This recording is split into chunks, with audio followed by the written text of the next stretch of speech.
Olá, meus queridos e minhas queridas, estamos aqui com mais um Pod-God com Kika Malki. Agradecendo aqui nossa equipe, Júnior Lobo, Rômulo Nascimento.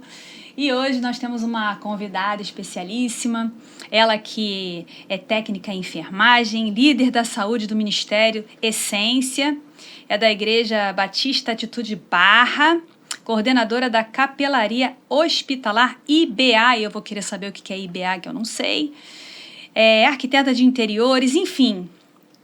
Paty Armstrong. Oi, querida. Que bom que você está aqui. Finalmente, né? Além de uma grande amiga, a Paty é uma grande amiga. Então, vamos conversar, vamos começar. Sim. Eu quero que você fale pra gente quem é Paty Armstrong hoje. A Paty Armstrong hoje, tudo bom, gente? Como vocês estão? Eu venho de uma jornada muito grande, né?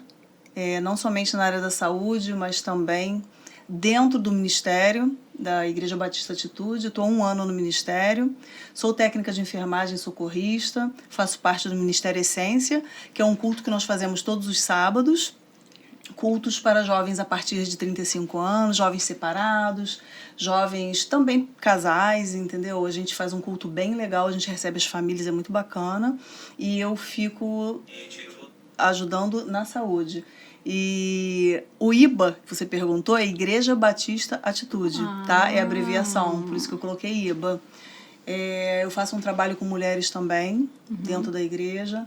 Ministro aula para o curso Mulher Única, que é um curso do Ministério da Família. É uma terapia de mulheres, para ajudar mulheres que precisam alavancar em alguma área da vida, né? Geralmente na área psicológica, mulheres que precisam de apoio nas famílias, mulheres que não conseguem desenvolver algum trabalho, de repente elas estão bloqueadas e precisam daquele momento de estar entre as amigas em oração, estar entre as amigas louvando, orando, e é muito bacana, Kika, porque a gente tira um dia da semana para fazer 2 horas de aula. Agora nós tivemos a formatura esse mês, eu tive 5 alunas que foram assim exemplo para mim. Foi exemplo de superação de mulheres que verdadeiramente buscam a Deus, que precisam de Deus, entendeu? Não somente na área da saúde, mas você sabe, né, que a violência da mulher cresceu muito e a nossa intenção é dar apoio a essas mulheres, não somente nessa área, mas em várias áreas, o que elas precisarem.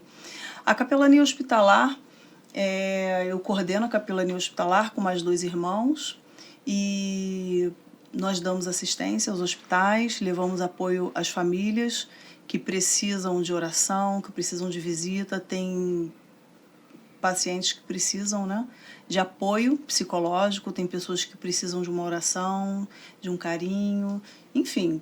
Eu ia perguntar qual é a função da capelã. Do capelão. O capelão, ele leva apoio às famílias, ele faz culto fúnebre, ele ampara famílias carentes, ele leva o apoio às pessoas dentro dos hospitais, porque nós fazemos parte de um grupo de evangelismo. Então, nós vamos ao hospital evangelizar. E nós vamos fazer visitas também, conforme as pessoas vão pedindo, entendeu? Paty, fala um pouquinho da tua infância. Como é que foi? A gente gosta de sempre saber aqui da infância, porque às vezes a gente pega uma infância sofrida, a gente pega uma infância muito alegre, sabe? E a gente gosta de saber como é que foi tua infância, família, núcleo familiar, pai, mãe, irmãos, como é que foi? Eu vim de uma família, Kika, militar. Morei em São Paulo durante muitos anos, na base aérea de São Paulo, morei no Rio também. E meus pais sempre na correria, todo mundo trabalhando. Antigamente a nossa criação era super diferente, né? A gente brincava na rua, jogava bola, jogava queimado, jogava vôlei, era muito bom. Eu tenho, assim, muitas lembranças muito boas da minha infância, sabe? Tenho amigas até hoje, tenho grupos de amigas até hoje que estudaram comigo, que eu, assim, carrego comigo pro coração. A minha infância foi uma infância muito feliz, muito bacana. Viajando muito, né, entre São Paulo e Rio, porque meu pai é militar, tios militares. Papai tinha um restaurante em São Paulo chamado La Queco, era um restaurante italiano, que fazia um sorvete maravilhoso, que é inesquecível, aquele sabor fica assim gravado dentro de mim até hoje. E, enfim, depois viemos morar no Rio e ficamos por aqui. A gente cresceu E com relação à igreja, a tua família já era cristã? Vocês já frequentavam a igreja? Como é que era isso na tua infância? Não, nós não frequentávamos igrejas. Eu vim de uma família espírita, mamãe era espírita, e a minha irmã, já na juventude, começou a frequentar a igreja evangélica. Eu não era espírita, eu não era católica, eu não era nada. Eu estava ali porque a família, né, ficava oscilando, uns eram espíritas, outros católicos. E eu não entendia muito bem, Kika, ninguém me explicava nada. Quer dizer, você nasce num núcleo familiar, você é abraçado de uma forma e você está vinculada à ideologia das pessoas sem saber o porquê. Por quê? Criação. E um dia minha irmã me chamou, falou, vamos na igreja, vamos. Eu falei, ai, coisa mais cafona, ir pra igreja, gente. Minha irmã assembleana. Falou, ai, você é uma cafona com essas roupas até o pé, aquela coisa. Eu falava, gente, será que eu tô ofendendo? Eu não tô? Enfim, a minha irmã até brincava comigo, falava, olha que um dia tu vai usar essas roupas cafona. Eu falava, ah, duvido. Até que chegou um dia que a minha irmã me colocou até à prova, sabe? Que eu acho que ela não aguentou mais ouvir eu falar sobre isso. Aí eu falei, ela falou assim pra mim, quando você chegar em casa, então, olha pro céu e fala pra Deus. Se o Senhor é na minha vida, tira tudo que não presta. E numa época que eu vivia assim, eu estava muito...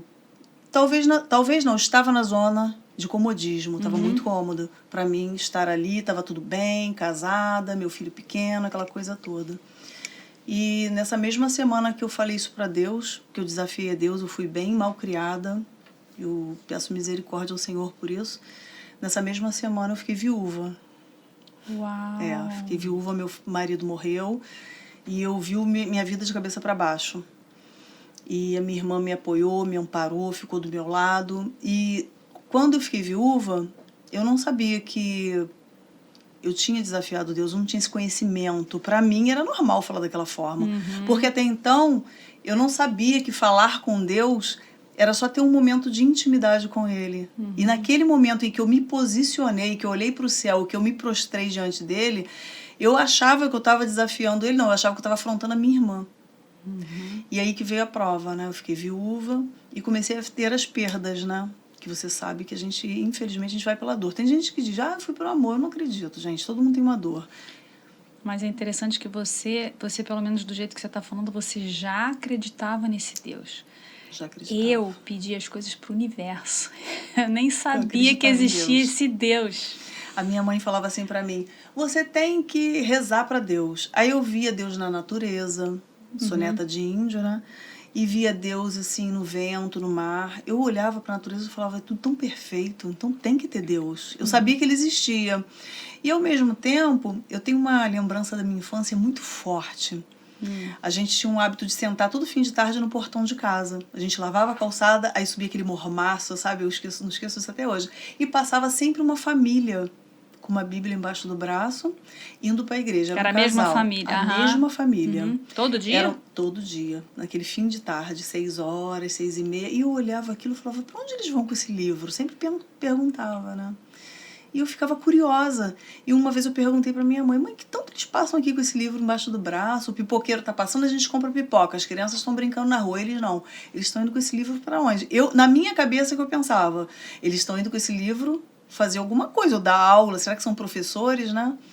E depois que eu aceitei o Senhor Jesus, que eu caminhei, que veio retratando na minha memória, percebi que eles estavam indo para a igreja buscar Deus, enquanto a gente perdia tanto tempo, né? A gente perdeu muito tempo. Como é que a gente viveu sem esse Jesus, Eu aceitei Jesus com 30 anos, 29 para 30 anos, e eu fico assim pensando, meu Deus, parece que eu já vivi 1000 anos na presença do Senhor, porque só no Japão eu fiquei 10 anos, né?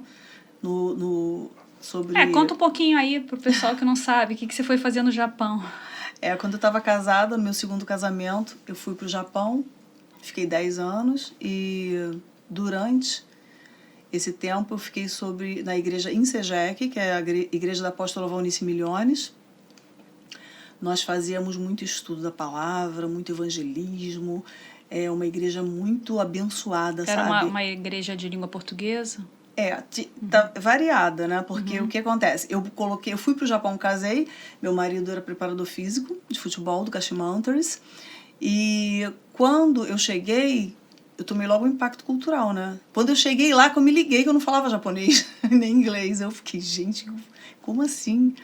E nós tivemos, né, os intérpretes, pessoas que nos ajudaram, e eu pedi ao intérprete, eu gostaria de fazer parte de uma igreja que as pessoas falassem o meu idioma, para poder eu começar a me... Né, poder tomar intimidade, ter intimidade com as pessoas. Só que eu já existia, eu já vinha da igreja em Sejec, aqui no Brasil, da apóstola Valnice Milhões. Não foi nada intencional. Olha como Deus é perfeito. Quem era a diretora da escola e quem era a mãe das meninas que davam aula na escola, que ela tem 3 filhas, né? As 3 falam português, inglês e japonês. E ela também, ela é casada com descendentes de japonês, filhos de japonês. Elas eram da igreja em Sejec também. Impressionante. Deus, assim, arrumou a casa. Eu me senti assim, sabe? Tô em casa. E, assim, a Celi, que eu não esqueço, é muito amiga. Até hoje eu faço parte do grupo de oração da igreja. A gente tem um grupo japonês que a gente fala inglês, japonês, tudo misturado. Mas, assim, fui muito bem acolhida. Nós fizemos muito evangelismo. Tínhamos um local que a gente se reunia para orar, fazer nosso culto. A gente fazia células nas casas. Era muito legal, muito bacana. E é importante isso, né? Muito. Porque você foi com o marido e com o filho. Foram os dois? Foram os dois, o meu filho menor, mas eu não podia trabalhar porque eu fui com um visto de turista. Sim. Então, no momento, o que eu fazia? Levava o filho para a escola, fazia as coisas dentro de casa e buscava o filho na escola. Aquilo ficava um vazio. Então, é importante ter uma outra família, na verdade. Sim, é isso que, de repente, te apoiava, porque é muito difícil você ir sozinha. Muito, e assim, eu fui acolhida, eu fui amada, eu fui, assim, doutrinada, porque a gente chega no Japão, quer fazer tudo o que a gente faz no Brasil, é diferente. Lá a gente tem que calar a boca, falar baixo, esperar o momento de se posicionar para falar com o pastor. A gente não pode... Eu fiz alguns cursos, né? Fiz Shodô, que é o ideograma. Fiz o curso básico de japonês para poder pelo menos aprender, porque o japonês, ele fala nos momentos, assim, de tarde ele tem as palavras corretas, certinhas para falar, de manhã também e de noite também. E eles gesticulam muito, então você pega no jeito que eles falam, você fica olhando para a mão e para o rosto. Até eu pegar isso, demorou um pouquinho. Mas eu fiz os cursos, eu nunca deixei de fazer. Fiz ikebana, que eu amo ikebana. Fiz alguma coisa da culinária japonesa também. Meu forte sempre foi teatro, né? Cinema, TV, como a gente já atuou junto, você sabe. E assim, a igreja para mim foi primordial. Sem a igreja eu não sei se eu conseguiria ficar. Qual foi a maior dificuldade que você encontrou lá? A maior dificuldade que eu encontrei no Japão... Porque o povo japonês, eu lembro quando eu estava na Austrália, lá, o pessoal do Japão, eles são muito... Você não pode encostar. Não pode encostar, Você não pode encostar neles. Tinha um casalzinho era um japonês com uma menina, eu não me lembro de onde que ela era.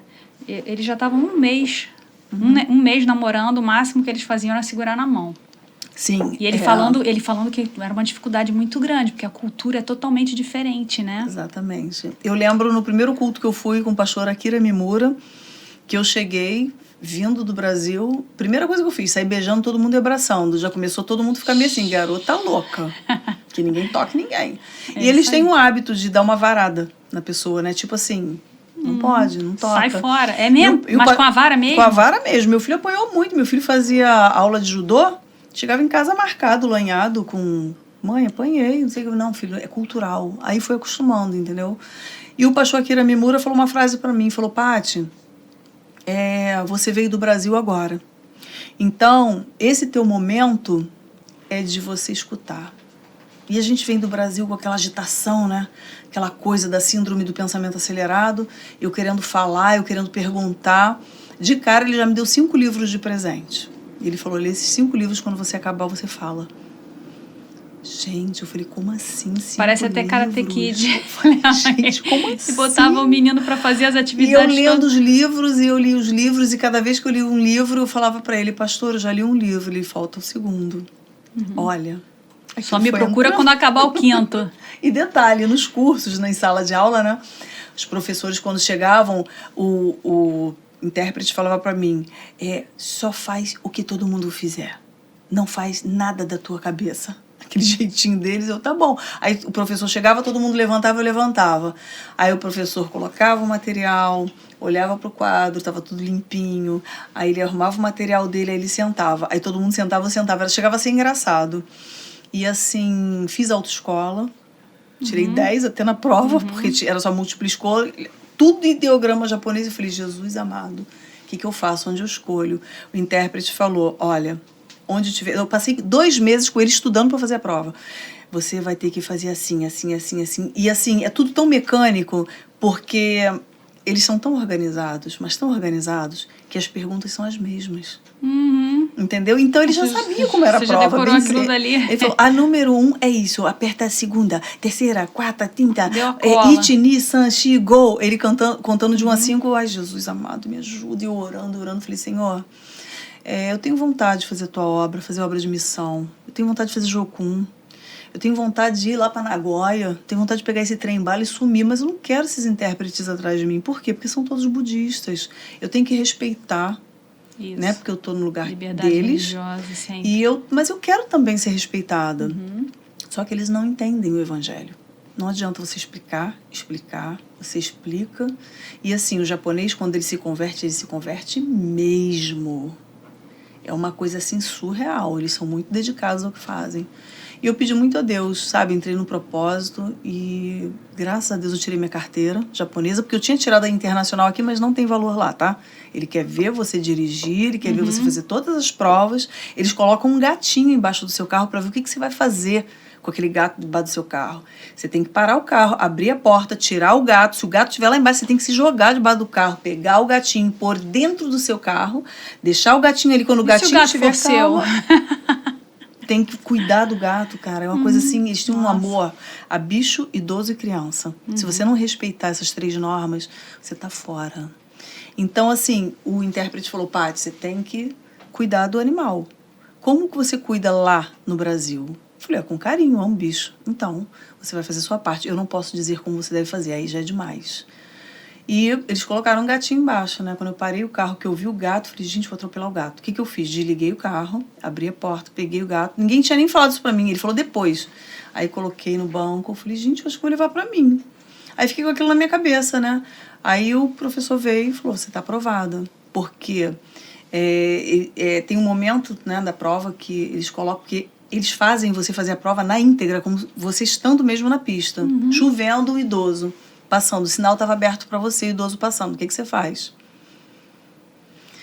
Eu olhei o sinal, bom, tá aberto para mim, mas eu falei, cara, eu vou sair do carro, desliguei o carro, ajudei o idoso a passar na chuva, tá aberto para mim.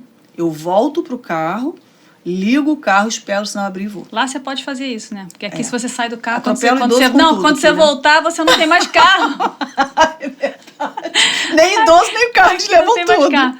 E também tem a cultura das crianças, desde pequenininha, já tá ajudando dentro de casa, assim, com ajudam tudo mesmo. Em casa, ajudam a catar lixo na rua. Eles têm... O meu filho tinha essa doutrina de 1 vez por semana, com um saquinho de lixo, andar pelo bairro, né? 3, 4 quadras. Eles andam mesmo, seja neve, seja sol, seja chuva. Eles estão andando, buscando lixo, buscando animais perdidos para levar para as instituições. Eles são muito educados. Eu fiquei, assim, impactada com o Japão. O Japão realmente transformou a minha vida. Porque as pessoas pensam, ela foi para lá, foi passear. A gente quer passear, mas a gente não consegue passear. Porque é um impacto cultural que ele mexe com a tua personalidade de uma tal forma. Quando eu cheguei, o pastor Akira Mimura falou, você tá colérica e leprosa. Eu, enfermeira, pensei. Eu fiquei olhando pra minha pele, eu falei, não entendi. Ele falou assim, quanto tempo você vai entender? Aí eu, em oração, fui percebendo. Colérica e leprosa, eu falo demais, eu sou muito agressiva, eu sou muito expansiva, espalhafatosa, então tem que diminuir essa coisa, né? Tanto é que na hora de sentar na cadeira, a mão tem que estar sempre assim, ó. Você não pode sentar assim igual a gente senta aqui, né? Eles pedem pra gente fechar os braços, assim, né? Olhar sempre em sentido reto, a postura, tudo é trabalhado em sala de aula. Eles te observam o tempo todo. E detalhe, que os professores sempre são acompanhados de psicólogos, né? Então eles ficam analisando o comportamento do aluno para dar um feedback e saber como tratar o aluno no psicológico. Eu acho primordial. primordial, porque eu nunca vi um professor ser agredido lá. Eu nunca vi como fazem aqui, né? Eu tenho um filho professor. Toda vez que aparece na televisão um professor que foi agredido, que um aluno está com um livro, bateu, xingou, eu fico assim, meu coração dispara.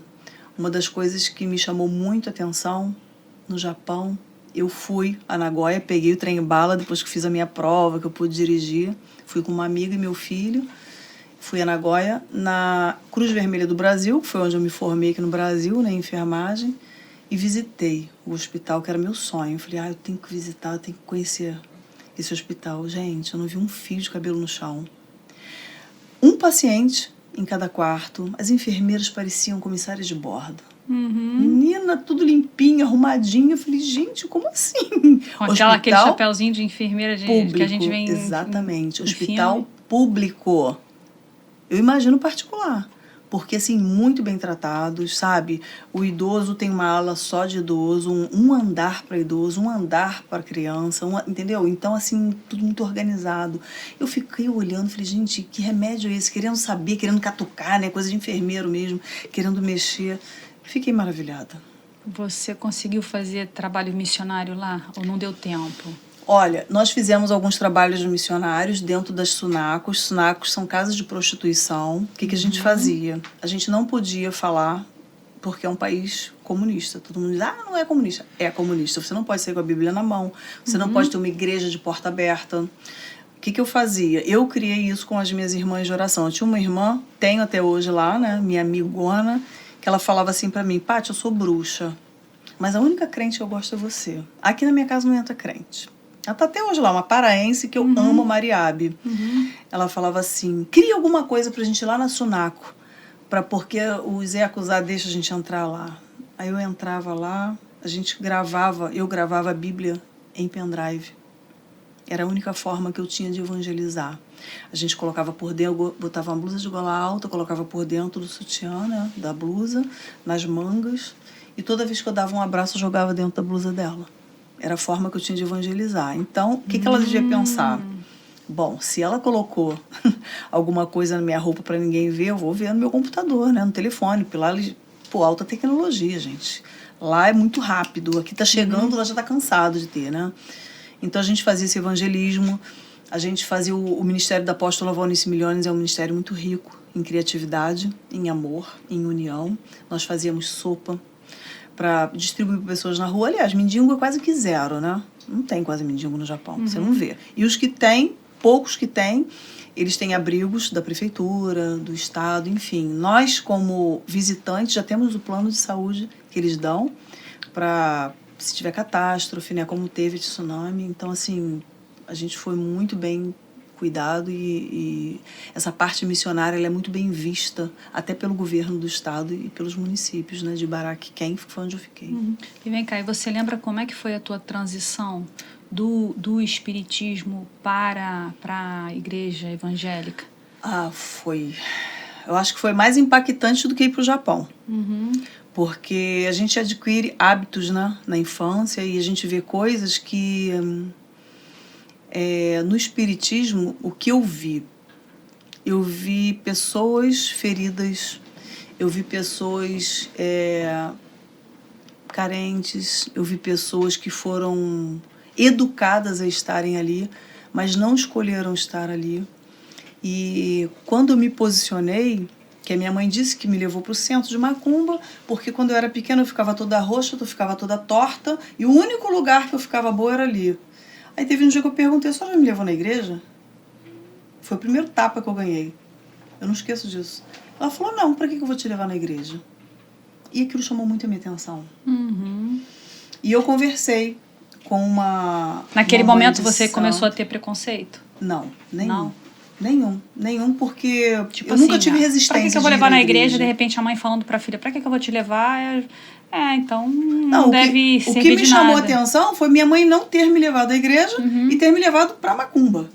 Espiritismo. Por que você foi? Por que a senhora me levou na Macumba? Porque lá você ficava bem. Tá, você me levou na igreja? Não.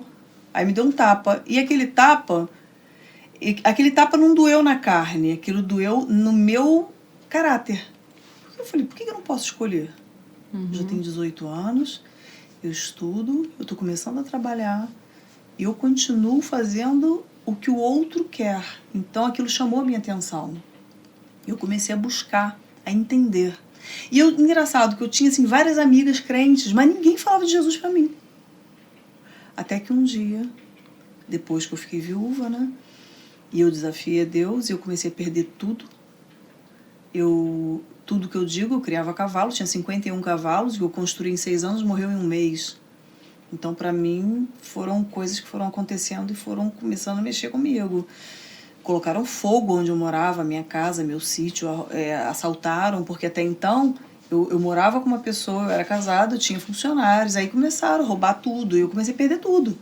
Eu fiquei morando dentro de um Fusca 1 ano. Eu tinha um Fusca amarelo que sobrou para mim. Então, ali, eu percebi o amor de Deus por mim. E eu comecei a entender que o amor que eu tinha pelos espíritas tinha que ser, como se diz, transformado em algo feito por Deus. Só que eu não sabia como fazer isso. E eu comecei a ir no espiritismo perguntar sobre Deus. E eles falavam de Deus, eles falam muito de Deus, e leem Bíblia, eles são dizimistas, sabia? Os espíritas são dizimistas, todos. E eu comecei a buscar ao Senhor e eu vi uma fidelidade muito grande. Mas era essa corrente espírita era o que? Era macumba? Macumba, umbanda. Porque no kardecismo nunca foi falado de na umbanda dízimo. E no candomblé todo mundo é dizimista.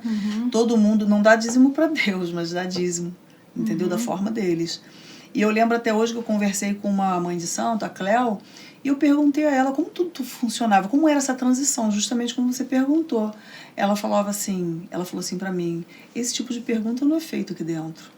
Eu falei, por quê? Aí ela, você tá muito além do seu tempo, você quer saber demais. Porque o que acontece? A minha mãe me pegou e me entregou lá dentro. Então, o meu estágio lá dentro não era somente como uma pessoa que estava passando, mas era como se eu tivesse aprisionada aquilo ali. Mas eu descobri, conversando com essa Cléo, que não foi uma escolha minha, que eu poderia renunciar a qualquer momento. Falei para ela, por que eu tô aqui dentro? Por que eu tenho que estar aqui dentro? Ela falou assim, você tá aqui dentro porque você quer. Eu falei, não pedi. Foi aí que começou o meu processo de libertação, que foi dos 20, dos 22 anos. Eu comecei a entender que não foi uma escolha minha, foi uma escolha da minha mãe. E se foi uma escolha dela, isso cabe a ela, não a mim. E quando eu comecei a bater de frente a querer saber, aquilo foi tão impactante, Kika, que anos depois, com 30 anos, eu aceitei Jesus. A minha amiga na praia, comigo batendo papo, a Flávia, que hoje trabalha com meu filho, professora de educação física, conversando com um amigo, falou, você vai hoje na festa da colheita? Festa da colheita? Eu falei, festa da colheita? Que festa da colheita é essa, gente? Vocês estão tanto falando e já estavam combinados entre eles, né?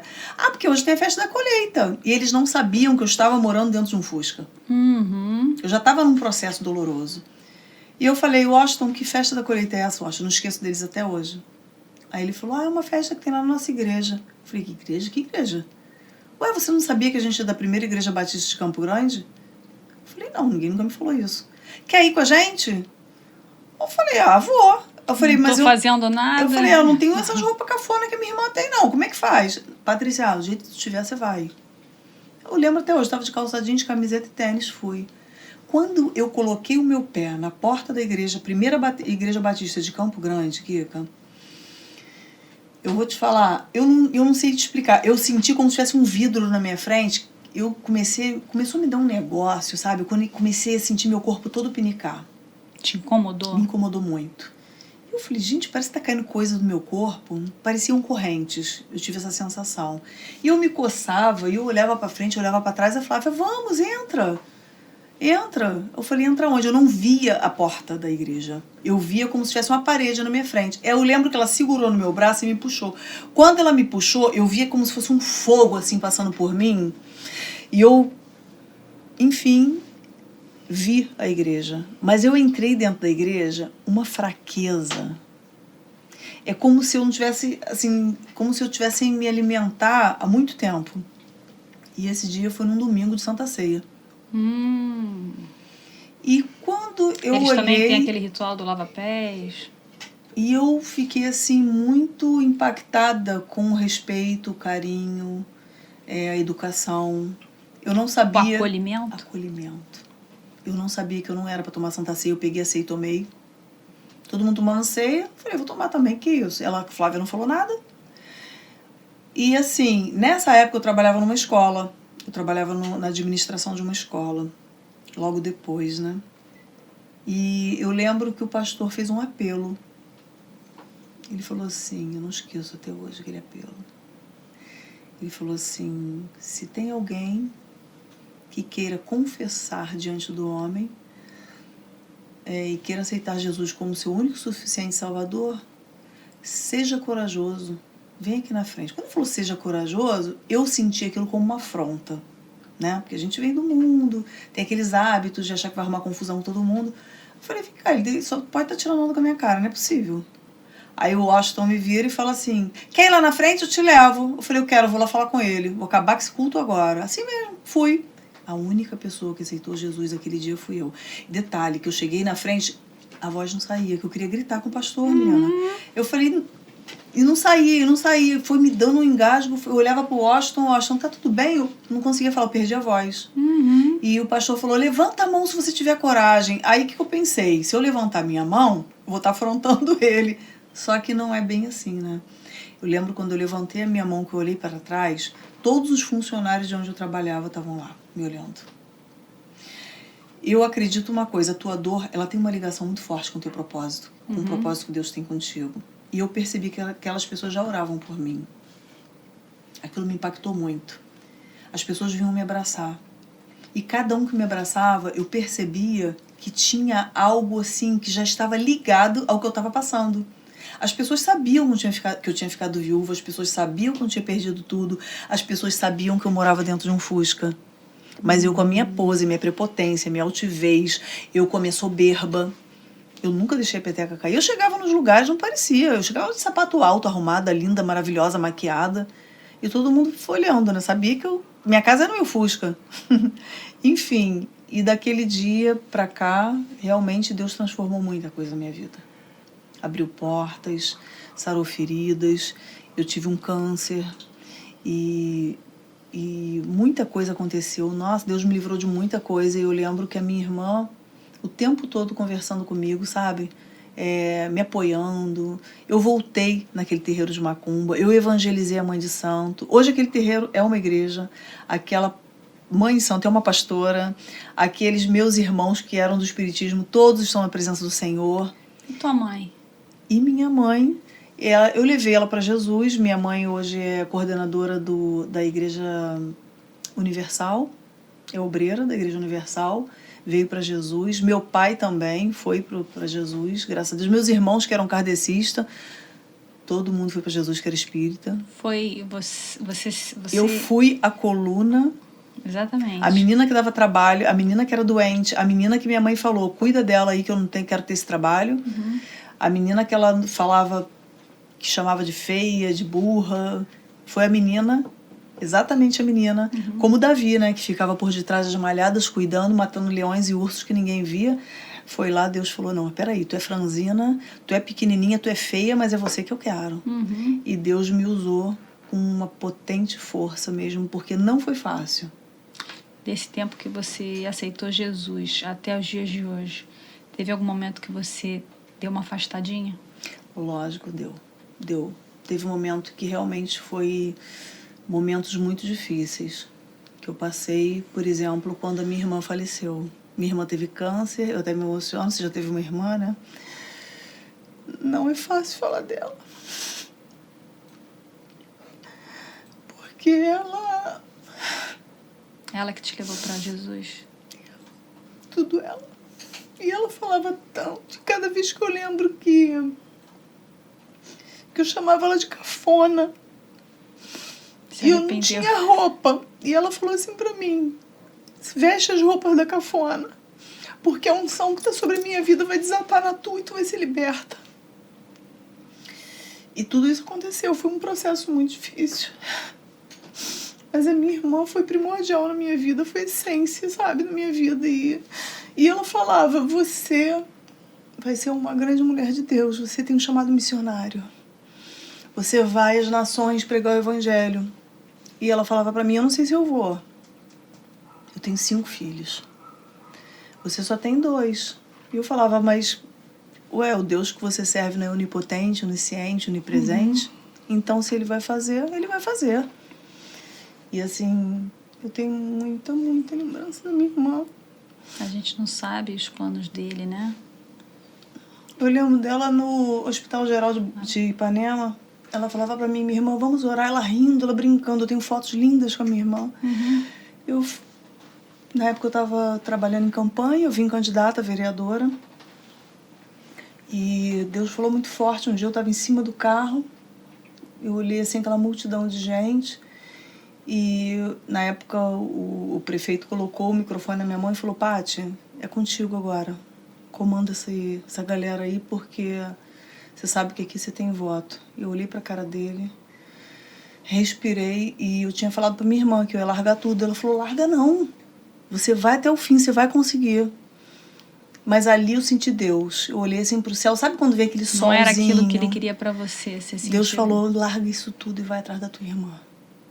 Vai atrás dela. Eu lembro disso até hoje. Eu tava na Vila Aliança. Eu olhei pro lado. Tinha um rapaz dirigindo meu carro, eu pedi pra ele parar. Eu dei o microfone ao prefeito, ele não entendeu nada.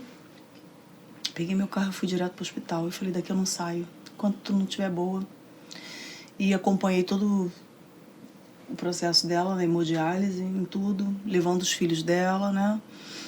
E não foi fácil, ela morreu nos braços da minha mãe. Teve um dia que eu não aguentava mais estar lá, porque é cansativo. E eu fui pra casa, tomei um banho, deitei, meu telefone tocou 4h30 da manhã, eu falei, ela faleceu. Tinha certeza. Mas minha roupa já estava no cabide, porque ela falou pra mim, o dia que eu morrer, eu quero que você vista esse vestido e eu quero que você pegue aquele seu vestido branco de rosas vermelhas, lindo que você tem, indígena, e coloque em mim. E eu lembrei, quando eu vi o telefone tocar, eu nem atendi o telefone, Kika. Eu peguei, vesti o vestido e falei, eu vou lá. Ela morreu. Aí, no meio do caminho, minha mãe falou. Eu liguei pra minha mãe e falei, mãe, o que houve? Sua irmã acabou de falecer.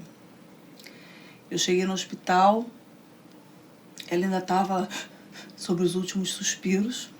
E quando eu coloquei a mão dela, eu falei pra ela, vai em paz, Jesus te ama muito. Eu senti ela apertar minha mão e foi. Uau.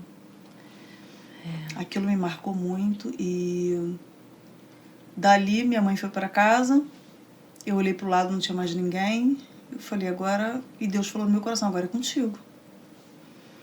Agora as roupas dela vão ficar para você e você vai vestir o seu vestido nela que ela pediu. E eu reconheci o corpo, eu fiz a autópsia, eu trabalhei em tudo com a equipe e não foi ninguém da família, era eu e minha irmã o tempo todo, ela estava linda. Um sorriso lindo, de paz, de alegria. Não parecia que ela estava morta. E assim, eu pensei, e agora? Né? Quem que vai estar do meu lado? Eu pedi a Deus, Senhor, coloca irmãs do meu lado.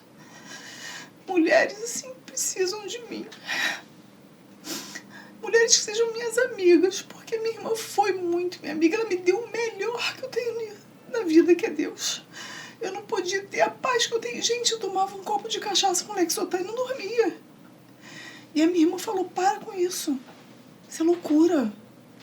Você não tá vendo que isso não é de Deus? E eu falava, que Deus? Eu acabei de perder um marido, eu perdi tudo. Eu tinha meus cavalos, eu tinha... Só que eu só olhava pro material. E ela falava, o essencial é invisível aos olhos. E aquela frase dela ficou dentro de mim. Eu falei, oi? Ela falou, o essencial é invisível aos olhos. Você vai descobrir quem é Deus na tua vida ainda. Calma. E eu fui buscando e... No dia do enterro dela, eu vi aquelas 5 crianças chorando em volta daquele caixão. E meu pai não falava nada. Meu pai, eu só lembro que meu pai bateu no meu ombro e falou, agora é contigo. É como se ele tivesse me passado um cajado, sabe? E graças a Deus eu tenho sobrinhos maravilhosos, de Deus. E amo muito. Deixou um legado. Ela deixou um legado. E o tempo passou, né? E a gente começou a arruma daqui, arruma dali. Aí, eis que um dia eu ia trazer hoje, eu até esqueci. Ela deixou uma carta. Eu ia ler a carta aqui hoje, mas fica para uma próxima oportunidade. Eu não sabia que minha irmã me admirava tanto. Não sabia. Porque a gente tinha aquelas coisas de briga de irmã, né? Que eu pensava, ela não gosta de mim. Ela é chata, garota chata. E a gente brigava, daqui a pouco tava a gente de mão dada, rindo, brincando. Minha mãe falava, vocês duas não tem jeito não, gente. Vocês duas aí, só Deus mesmo. Tem jeito, um amor de irmã é assim, você tá contando aí, eu de certa forma tô revivendo um pouco a minha história, né? Porque, como você sabe, eu também tive uma irmã, a tua era mais velha? A minha irmã morreu com 43 anos. Não, mas era ela mais velha mais do que nova. você? Mais nova? A minha era mais velha 1 ano e meio. Ela que, quando eu cheguei em casa da maternidade, olhou pra mim e falou, ela é a Kika. É a minha Kika. Então, assim, se eu sou Kika é por conta dela. E uma coisa que ficou marcada, assim, ela não era cristã, né? A gente não teve essa oportunidade. Ela não teve essa oportunidade em vida, mas eu peguei ela na época do câncer e ela rezava. Engraçado que a gente tem Nosso. histórias parecidas. Ela né, rezava Kika? o Pai Nosso, viúvas, enfim. Viúvas! As duas irmãs morreram, né? E eu lembro que ela falava assim, eu agradeço a Deus. Você vê, ela sabia, ela tinha conhecimento desse Deus. E ela falava, eu agradeço a Deus todos os dias, porque quem tem esse câncer sou eu. Porque se fosse você, ou a Susan, que era a caçula, eu não ia saber o que eu ia fazer da minha vida. Tamanho o amor dela. Ela tinha um amor assim, um amor de mãe, cara. A minha irmã era mais nova, mas ela agia como se fosse a mais velha, né? Ela sempre foi, assim, mais madura que eu. A nível, assim... A nível de... Não sei explicar. Tudo dela era mais seguro, então ela era meio mais tensa. Eu sempre levei tudo brincando, sempre fui feliz. Nem feliz, assim, mais brincalhona, né? Mais solta. Tu era mais solta, mais solta, fazia teatro, eu né? fazia sempre modelo fotográfico, eu desfilava. Ela não gostava de nada disso. Ela ficava na dela. Ela era de trás dos bastidores, eu não, era de frente dos bastidores. Então, assim, minha irmã... Realmente, ela faz muita falta até hoje. Ela era o xodó do meu pai e da minha mãe. Eles eram apaixonados por ela. A Luca. Vamos dar uma paradinha aqui para falar dos patrocinadores. Júnior Lobo. Opa, Kika, que legal essa conversa, hein? Maravilha. Bem, os patrocinadores são eles. Rafael Branquinho, material de construção. My Melody Soundtrack. E a Rádio Gospel City, onde o herói é de verdade. Um abraço para o nosso amigo Neto Matos, da Rádio... Rocão 80. Isso aí. É isso aí. E aí você... E ó, isso é uma surpresa, hein? Isso é o Cristão Anônimo, que tem uma pergunta pra você. Legal. Olha, pode falar. Pode com Kika Malk. Aqui é o Cristão Anônimo e gostaria de fazer uma pergunta à nossa convidada, Pati. Pati, fala aqui pra mim. Você acredita que estamos chegando ao fim dos tempos? Se sim, por que você tem essa opinião? Kika, mais uma vez, muito obrigado pela oportunidade e sucesso a todos nós. Um abraço e até a próxima. E aí? Eu acredito que a gente está chegando ao fim dos tempos. A palavra de Deus diz, né, que no fim dos tempos o amor de muitos esfriará. As pessoas estão frias, calculistas. Pais contra filhos, irmãos contra irmãos. As pessoas estão amantes de si mesmas, entendeu? Estão muito egocêntricas, elas estão muito sem calor humano. Eu lembro... que quando teve tsunami no Japão, eu saí e voltei pro Japão depois da tsunami, né? Eu lembro que eu deixei pessoas e não encontrei pessoas. Mas eu cheguei naquela cidade com 1 mês, né, de tsunami, uma cidade totalmente reconstruída. Eu perdi 3 casas lá em terremoto. E eu lembro que eu não estava preocupada em chegar e encontrar minha casa. Eu estava preocupada em chegar e encontrar as pessoas. As pessoas que representavam a igreja, as pessoas que eram minhas amigas. A minha amiga, que falou para mim, Pati, você é a única crente que entra na minha casa.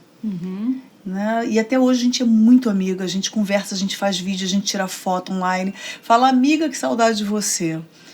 E eu acredito muito no calor humano, sabe? Que essa coisa do olho... A gente fica um tempão sem se ver, né? Mas quando a gente se vê, a gente está sempre com a mesma amizade. A distância, ela não separa as pessoas. O que separa verdade. as pessoas é o calor humano. Eu não preciso estar 24 horas ao seu lado para ser sua amiga. Eu preciso sim.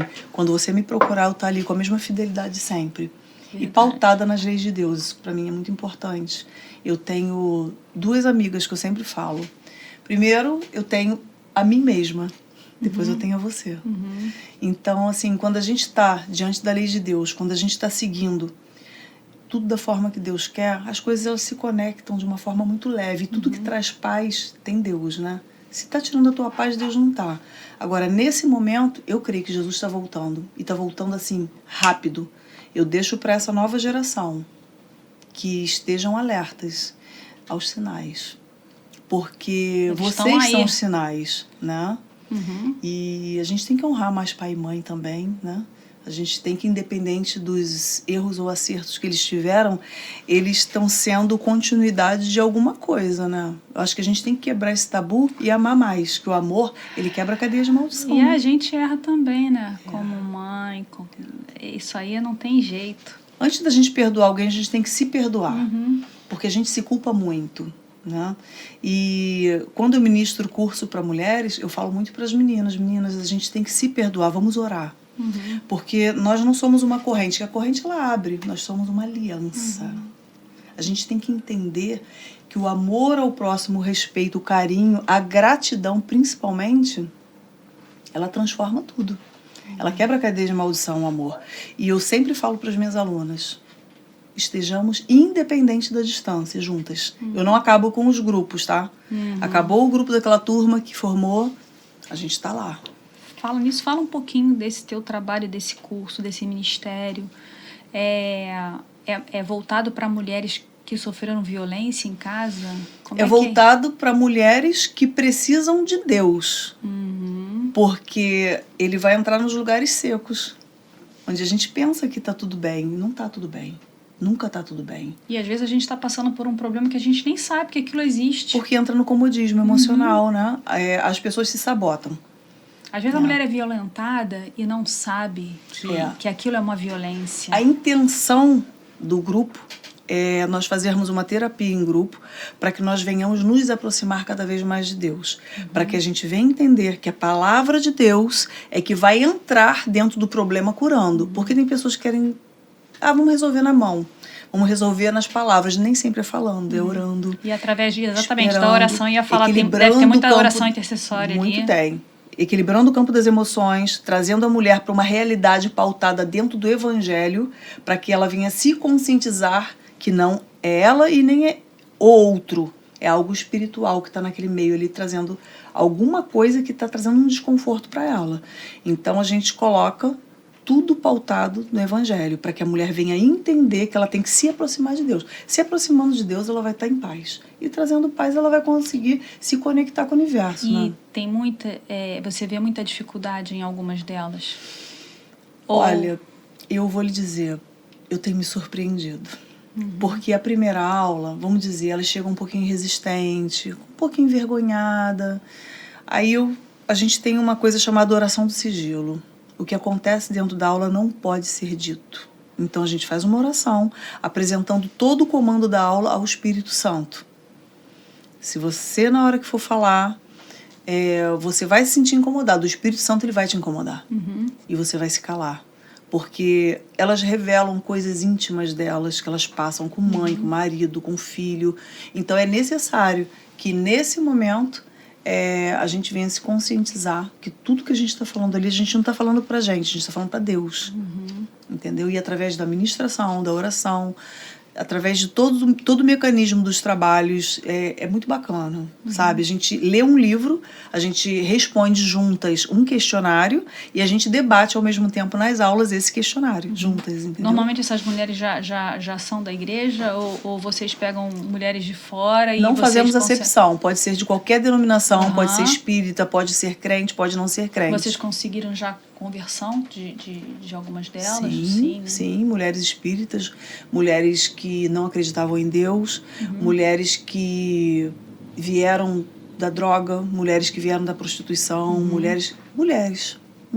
A gente não olha para o que ela traz, a gente olha para ela. A gente olha e para essas vê mulheres, um vazio. para essas mulheres que de repente estão assistindo a gente agora e falarem, poxa, eu quero fazer parte disso daí. Como é que elas fazem? Como é que elas te acham? Como é que elas acham essa igreja, esse trabalho? Eu ministro esse trabalho, né? Sou líder, fui aluna, co-líder e líder. E fiz um curso preparatório para poder ministrar sobre a vida dessas mulheres. Eu faço parte da Igreja Batista Atitude Barra da Tijuca. Nós temos o nosso Instagram. E nesse Instagram nós temos também o Instagram do Mulher Única. O Instagram Então do Mulher deixa aqui Única. pra gente o Instagram, qual é? O Instagram do Mulher Única. Você vai lá, clica no link, faz a inscrição, que quando abrir a inscrição você vai receber um link, um e-mail, você vai receber. Então você vai arroba? Arroba Mulher Única, IBA. Né? Arroba Mulher Única, IBA. Tudo junto. Igreja Batista Atitude, isso. Mulher Única, IBA. E quando você faz essa inscrição, você pode fazer aula online ou presencial. Essa última turma minha, eu fiz online. Por quê? Porque mulheres chegam tarde, trabalham. Então, eu comecei 8 horas da noite e terminava 10 horas. Nunca termina 10, né? Porque mulher bate muito papo, conversa e tal. É muito bacana, é muito gratificante. Já tá partindo pro final. A gente tem uma caixinha aqui de promessas. Que bacana. Então você vai pegar aqui um versículo, vai discorrer sobre ele. Vamos ver o que vai cair para você. É para eu ler? Sim. O capim seca as flores... O capim seca e as flores murcham, quando o Senhor sopra sobre elas. O mesmo acontece aos seres humanos. O capim seca e as flores murcham, mas a palavra do nosso Deus permanece para sempre. Isaías 47, 8. Olha que bênção. O que fez te lembrar isso daí? Me fez lembrar que é o que eu verdadeiramente tenho vivido. Eu tenho trazido para mulheres uma chuva diferente. Né? Porque algumas mulheres estão secas, Kika, mas elas não estão secas porque elas querem. Elas estão secas por falta de amor, por falta de carinho, por falta de atenção, por falta de ter alguém que dê um abraço e que fale assim, senta aqui, eu quero te escutar, vem cá, vem ser minha irmã. E até hoje eu chamo minhas alunas, minhas amigas da igreja de irmãs, eu abraço e acolho, porque é necessário.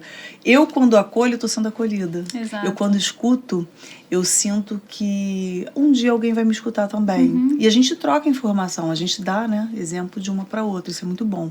Isso é crescimento, isso é amadurecimento, isso é fortalecimento espiritual. A palavra de Deus, ela diz o tempo todo que os dons de espírito quais são? Longanimidade, fé, temperança, mansidão, domínio próprio. É o que a gente aprende no curso. Né? Tem mulher que é rixosa, fala demais. Ela aprende a ter esse domínio próprio. Ela aprende a ter esse equilíbrio emocional. Então, assim, nós como ministras do Evangelho, como mulheres que querem curar mulheres, ao mesmo tempo que você dá, você recebe. Né? E eu acredito muito que esse tempo de sequidão já passou na vida de muitas mulheres. Eu tenho testemunhos incríveis. Mulheres que falam comigo, falam, Paty, graças a Deus, Deus botou você no meu caminho. Transformou a minha vida. Nossa, eu tenho um testemunho de uma menina, que eu não posso falar o nome, que eu lembro da primeira célula que eu fui da Atitude, que eu olhei para ela, era uma menina que vivia num cantinho, quietinho, eu até achava que ela tinha algum problema, um autismo, um TDAH. Eu fiquei, como profissional da saúde, eu já olho logo, né? Eu falei, fica, eu queria falar algo contigo, errado. Tem algo... Ela muito quietinha, uma menina até de uma situação financeira muito boa. E eu falei para ela, você não fala quase, você tem algum problema? Ela tem dificuldade de pegar amizade, as pessoas não gostam de mim. Eu falei, oi? Você tá falando com a pessoa certa. Como assim não gosta? Você sabia que você é filha amada? E quando eu comecei a falar de filha amada, ela começou a chorar. E depois ficou um tempão. Eu nunca mais vi essa pessoa. E eu encontrei com ela agora nesse curso, nessa formatura da última. Ela veio falar comigo e tirou uma foto comigo. Ela estava com um stand, ela dá aula de inglês, e colocou a empresa dela à disposição da igreja para dar aula. E ela segurou na minha mão e falou, Patrícia, eu quero falar algo para você. Você foi primordial para mim. Você lançou uma palavra sobre a minha vida, que eu tinha uma sequidão dentro de mim. Eu não perdoava uma pessoa da minha família. E essa mágoa, esse rancor me fez uma mulher rixosa, me fez uma mulher com fobia social. Eu não conseguia me aproximar das pessoas e eu botava a culpa no outro. Porque o pecado de Adão qual foi? Comia a fruta porque Eva mandou. Não, assume. Eu comi porque eu quis, a culpa foi minha e eu vou pagar por esse pecado. Então o que ele fez? Jogou a culpa em Eva. Eu falei, nossa, que bom que você admitiu, né? Ela falou assim, em momento algum você me acusou. E eu queria te agradecer. Hoje eu tô aqui, ó, com o meu stand, Maravilha. Sou uma Isso não tem microempresária. preço, né? Cara, eu fiz o curso Mulher Única porque você falou, faz o curso. E eu não queria fazer o curso porque eu achava que eu não tinha que me abrir, que eu não tinha que falar nada. E hoje eu tô aberta a ser uma nova líder de Mulher Única também e curar outras mulheres. Eu falei para ela, lembra que eu te falei que mulheres curadas curam? Ela lembra. Aí dei um abraço nela, tirei uma foto e ela falou para mim, eu queria que você fosse a madrinha do meu curso, que você entrasse nesse curso, assim, apadrinhando mesmo. Não é para me dar nada, não. É para mostrar que existem mulheres fortes e que não sabem a força que têm. Porque a gente passa uma certa força, né, Kika, Então para as você mulheres. hoje né? ajuda as mulheres serem transformadas, né? Igual eu fui um dia pela E minha irmã. ganhar essa É. luz, essa vida. E eu lembro que a minha irmã falava, bota o pé que Deus bota o chão. Que eu falava assim, por onde eu vou começar? Porque eu nunca sabia. Por onde eu vou começar? Ela falava, bota o pé, Deus bota o chão. O essencial é invisível aos olhos. Quer dizer, tem frases que ficam, que liberam gatilhos emocionais, que querendo ou não, que na hora do desespero você tem que lembrar para você dar o teu pulo. Entendeu? É necessário. Paty, É sobre isso. deixa a tua rede social para quem quiser te seguir. @Paty _Armstrong _. Ok. E agora você pode falar diretamente para aquela câmera ali. Eu quero que você faça um apelo para quem está vendo Paty Armstrong e chama para fora. Eu quero dizer, principalmente para todas as mulheres, que venham e acreditem que Deus é o único soberano na sua vida, que Ele sara, cura, liberta, Ele transforma, Ele põe vida onde não tem vida, Ele traz vontade de viver. Hoje, quem está falando com você é uma mulher que tinha depressão, uma mulher que tinha fobia social, que tinha voz embargada, uma mulher que não acreditava em Deus, que acreditava que existia alguma coisa e que motivava ela a estar de pé todos os dias. Uma mulher que parou numa cadeira de roda, eu tive um acidente, que eu parei numa cadeira de roda, e o médico falou para mim, falou para minha mãe, né? Eu estava só escutando, que eu nunca mais ia andar. E eu lembro que alguém falou, não sei quem foi, falou assim, já é feia, já é burra, não vai andar. E naquele dia, quando foi todo mundo embora, eu estava internada no Campo dos Afonso, no hospital do Campo dos Afonso. Eu olhei para a escada e joguei a cadeira de roda. Eu falei assim, se eu for ficar aleijada, eu prefiro morrer. E eu lembro que eu vim engatinhando, sabe, Kika? Naquela hora que eu vim engatinhando, eu senti uma mão me puxando. Eu tinha 10 anos de idade.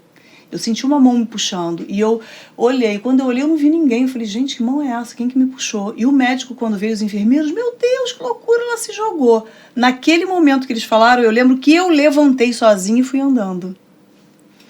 Então, eu acredito num Deus que sara, cura, liberta. E naquele momento, Deus já estava comigo. Porque se Deus tirou Davi... Sempre esteve. Nossa, eu tenho muitos testemunhos de livramento. Acidente de carro. Olha, coisas já aconteceram assim comigo que só Deus mesmo. Então, eu quero dizer para você que tem alguma dúvida, que tem alguma sequidão, se você quiser conversar, eu estou aberta ao diálogo, eu estou aberta a trazer para você novidade de vida. Só existe um único Deus, um único Senhor. E Ele está disposto a trazer para a tua vida, vida e vida em abundância. Vem para Jesus, aceita Jesus como teu único suficiente Salvador. Traz Ele para morar dentro de você, porque vai valer muito a pena. Não perde mais tempo, não, tá bom? É isso aí, Paty. Valeu, obrigada, Kika. Foi show. Te amo muito, você sabe disso, né? A gente se ama, né? Gente, é sobre isso. É isso aí. Gente, até o próximo Pod God com Kika Malk.